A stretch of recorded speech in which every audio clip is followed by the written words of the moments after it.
Hello there. I'm Stacy, a 37-year-old wife and mother. My husband Eric and I were hosting a family event at our home. We were excited to welcome back none other than our infamous Uncle Isaac, my brother-in-law after his 5-year stint in the slammer. Yes, you heard that right, prison, the big house. But before you start judging him and our family, Isaac had been falsely imprisoned. He was at the wrong place at the wrong time. So it took 5 whole years of fighting for his case to finally be reviewed properly and for him to be exonerated. So you can imagine the excitement in the air as we prepared to reunite the family. The party was in full swing and everyone seemed to be having a grand old time. Isaac was at the center of attention, catching up with everyone and regaling us with stories from his time behind bars. He had a special bond with my daughter, Wendy, who used to be close to him before the unfortunate incident that led to his incarceration. I could hear laughter and animated conversations all around the house. The aroma of delicious food filled the air as we indulged in a feast fit for a king. It was a rare moment of joy and togetherness for our family, and I relished the warmth it brought to my heart. After the event ended and everyone left, we were still buzzing with excitement. We were all grateful for the chance to see him alive, happy, and well after his unjust imprisonment. Life resumed its usual rhythm, and it seemed like the storm of family drama had subsided, at least temporarily. However, unfortunately, that buzzing elation after Isaac's return was short-lived.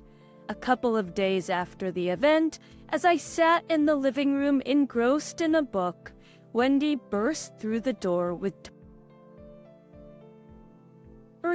tactile accusers, a look of fear and anger etched across her face. Startled, I quickly put my book aside and rushed to her side. Wendy, what's wrong? What's wrong? You look terrified. Talk to me. Mom, I found a hidden camera in one of my plants. My heart skipped a beat, and a wave of dread washed over me. And camera in my daughter's sanctuary, my mind raced with questions. I had to remain calm for Wendy's sake. We made our way to her room, and sure enough, there it was, concealed amidst the lush foliage of her favorite plant. A tiny camera, peering into her private moments, violating her sense of security. I couldn't believe what I was seeing. How long had this camera been there? Who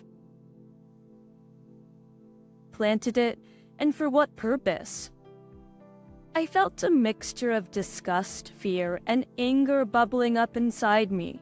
Without wasting a moment, I called Eric, my voice trembling with a mix of emotions, and relayed the horrifying news. Eric, you won't believe what we've just discovered. There's a hidden camera in Wendy's room. We need to do something about this now. His voice held a mix of concern and fury. We examined the camera meticulously, looking for any clues that could lead us to the perpetrator. It was a violation of trust that cut deep, and we determined to uncover the truth. I'll be right there, Stacy. We're not gonna let this go. Our daughter deserves her privacy, and whoever's responsible for this will face the consequences. As we waited for Eric to arrive, Wendy clung to me, her tears dampening my shirt. She blamed herself for not noticing the intrusion sooner, but I reassured her that wasn't her fault. I vowed to stand by her side and get to the bottom of this unsettling ordeal.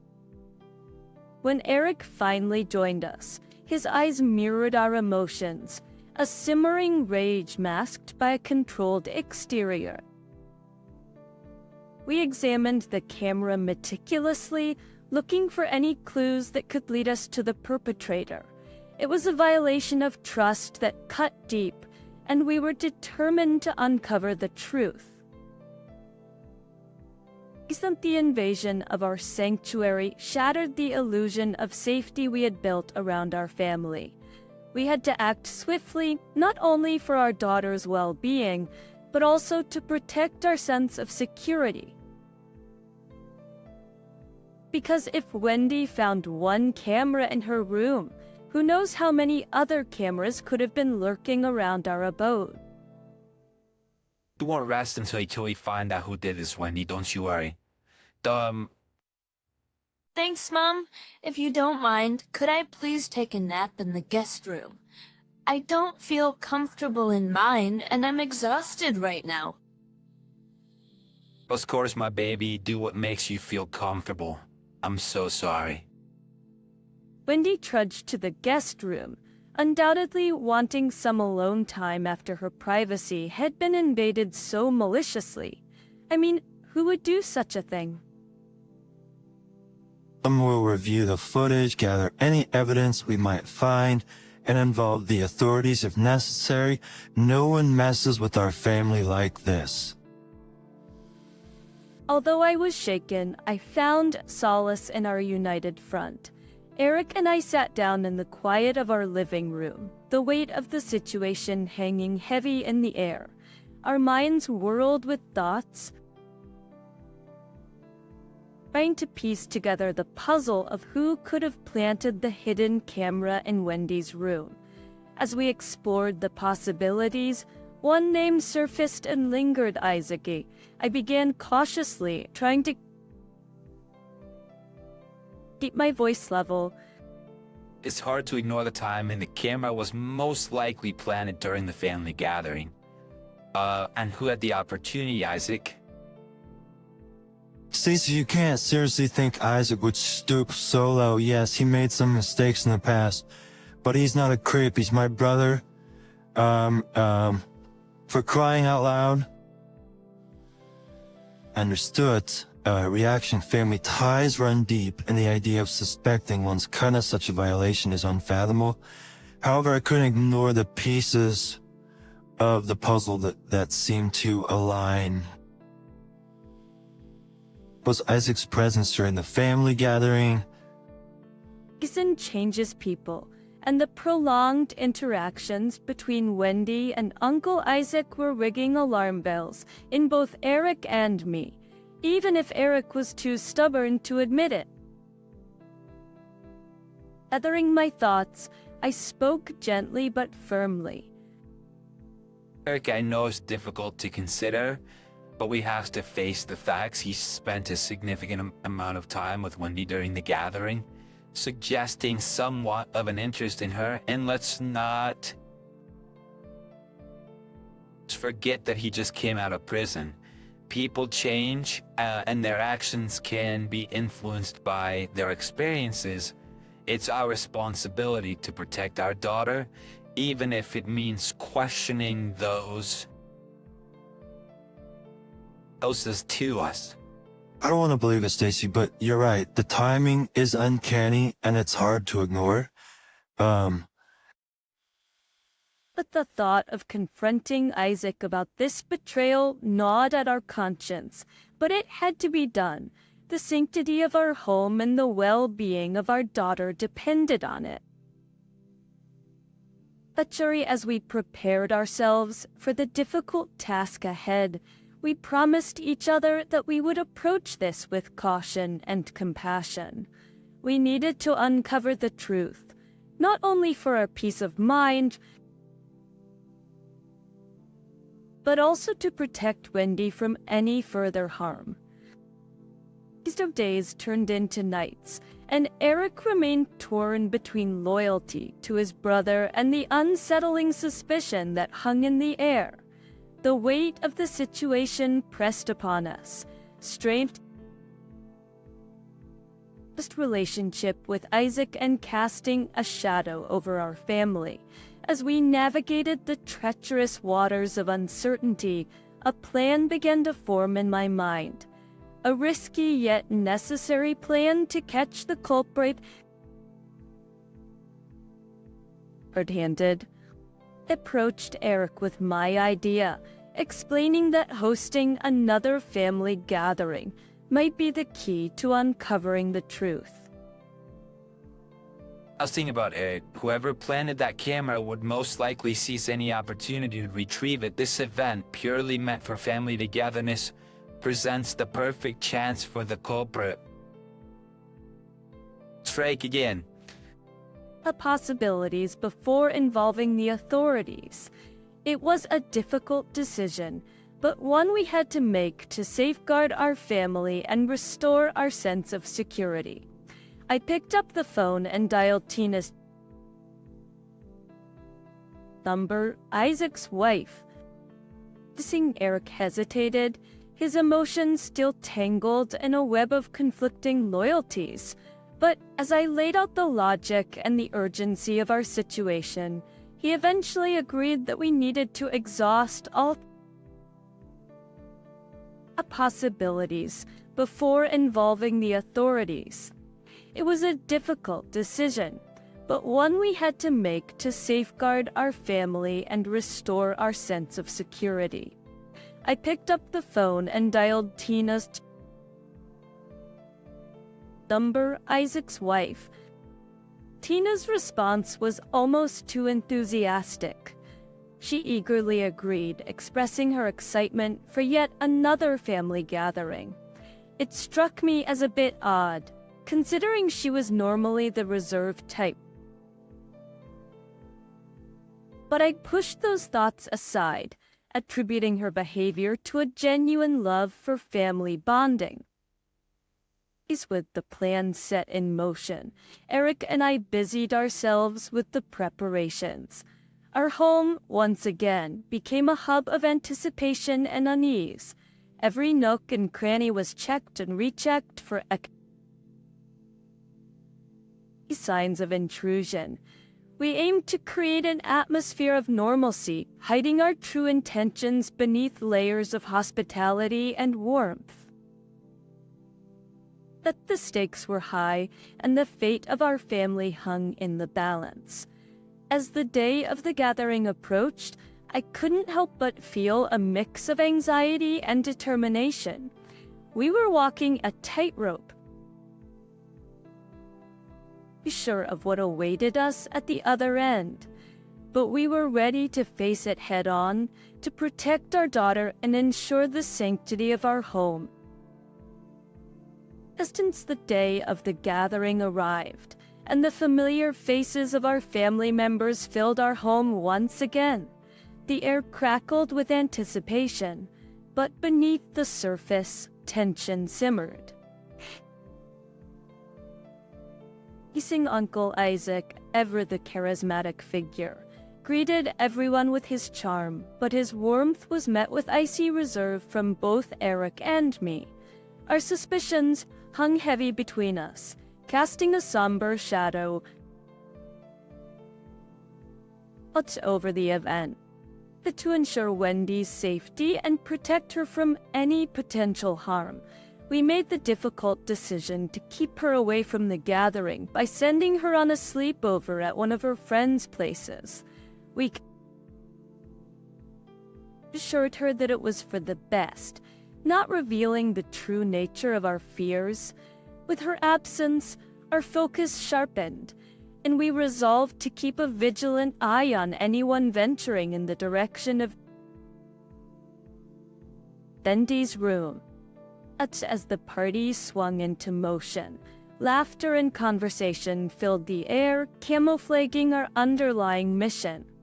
Eric and I played the role of gracious hosts, all the while on high alert, ready to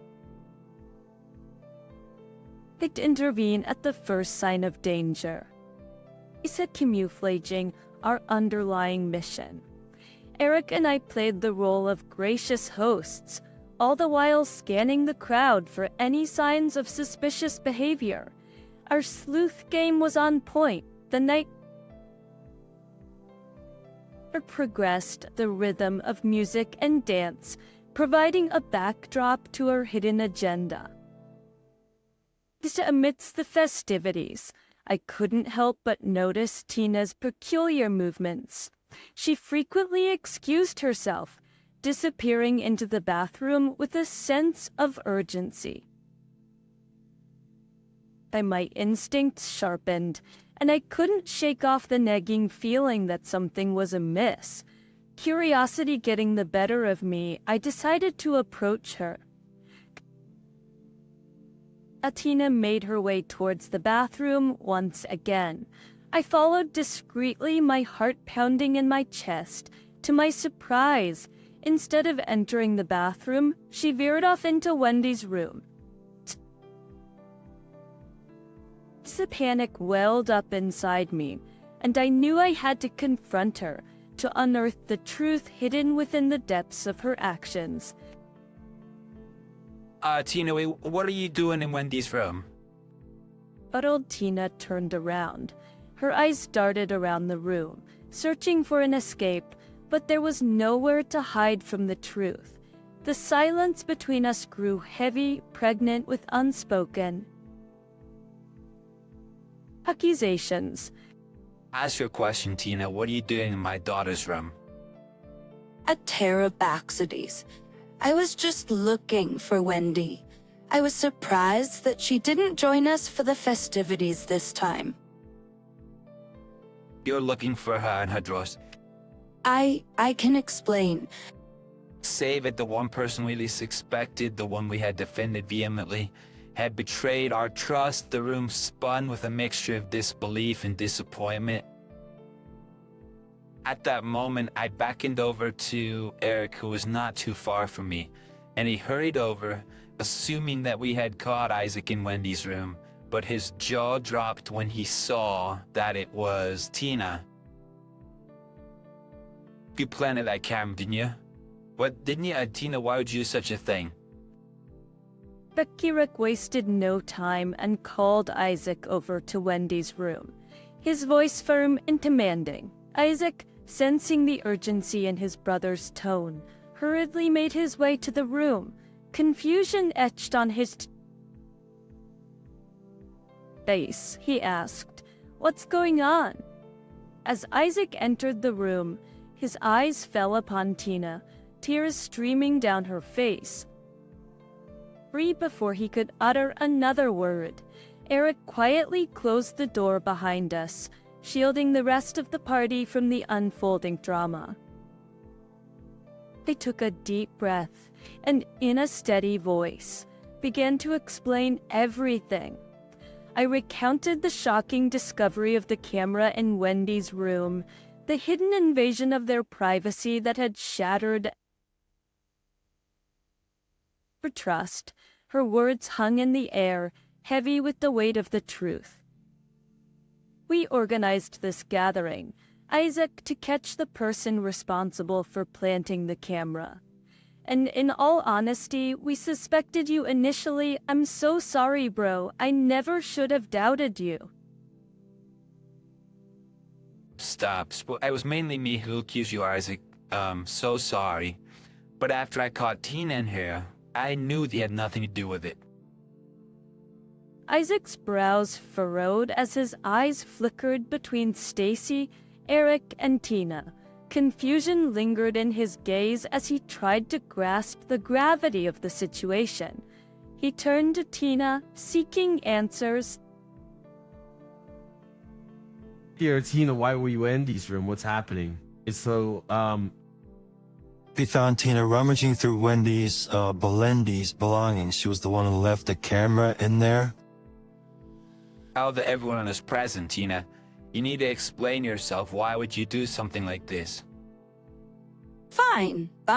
You caught me.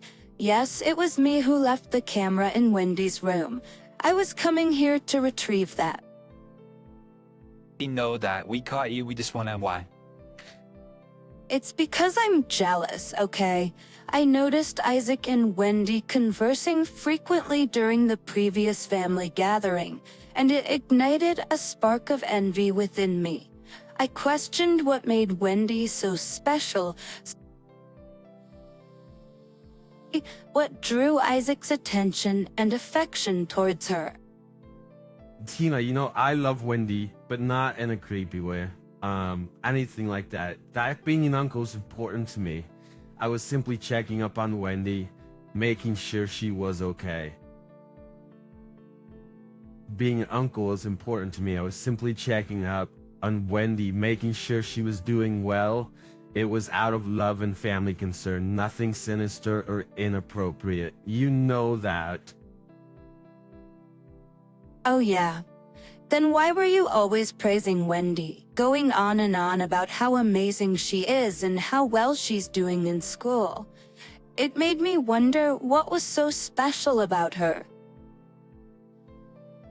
So you're acting crazy because I'm a proud uncle, Tina. Is something wrong with being a proud uncle? I have every right to appreciate and support Wendy. It's not about favoritism on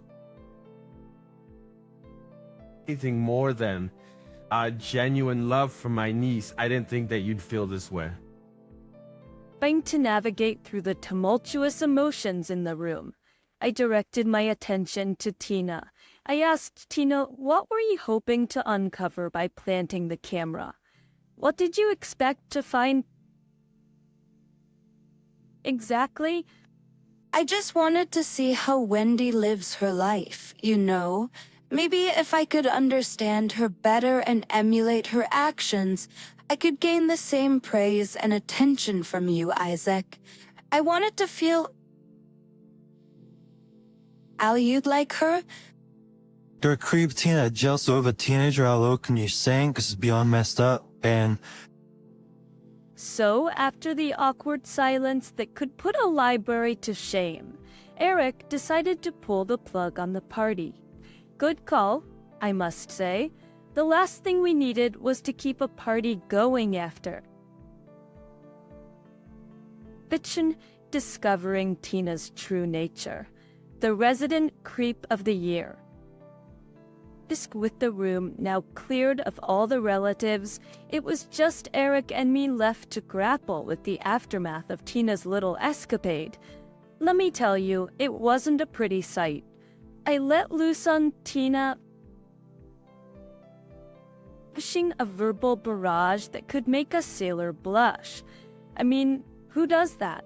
Who plants a damn camera in their niece's room? Sick in the head, that's who. Sick, poor Isaac stood there like a lost puppy, disappointment etched all over his face. I guess he couldn't fathom what kind of twisted game his beloved wife was playing. Can't say I blame him. Sister be equally dumbfounded if my better half turned out to be a lunatic.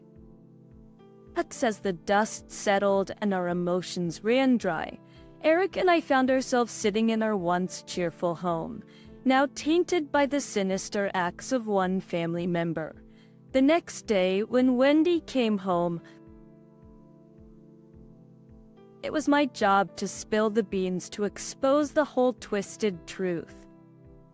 Wendy's eyes welled up with tears as I recounted the heinous violation of her privacy. The poor girl, innocent and unsuspecting, couldn't fathom that someone in our own family could stoop so low. I never thought that anyone, especially Tina, would do this to me. Seriously? I shook my head, unable to wrap my mind around it. Believe me, Wendy, none of us saw this coming. Tina's gone off the deep end for sure. Each the better that we has gone. This with Wendy in my arms, her tears staining my shoulder, I made her a promise. We were going to fight back. Pressing charges was just the beginning. Tina needed a reality check, and we were more than willing to deliver it. Her tearful gaze met mine, seeking reassurance. But Mom, what about Uncle Isaac? How is he doing?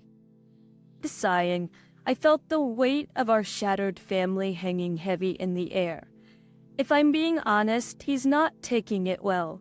He feels like he can't truly celebrate his freedom knowing that he's married to a nut job. So what does that mean? Is he getting a divorce? Ugh, I hate what she's done to this family. Same. Right now, our priority is your safety. We're getting a restraining order against Tina so she won't even dare to think about crossing your path again. We are in the process of pressing charges and obtaining a restraining order against Tina, the camera-wielding menace. Meanwhile, the once inseparable bond between Isaac and our family remains strained, shattered by the weight of this unimaginable betrayal. It's a painful and awkward silence that hangs between us, a reminder of the depths to which one person's jealousy can sink. But through it all, we remain steadfast, determined, to rebuild, to heal, and to find solace in the love and support of those who truly matter. The road to recovery may be long and arduous, but we are ready to face whatever lies ahead, armed with the knowledge that our family's strength will prevail.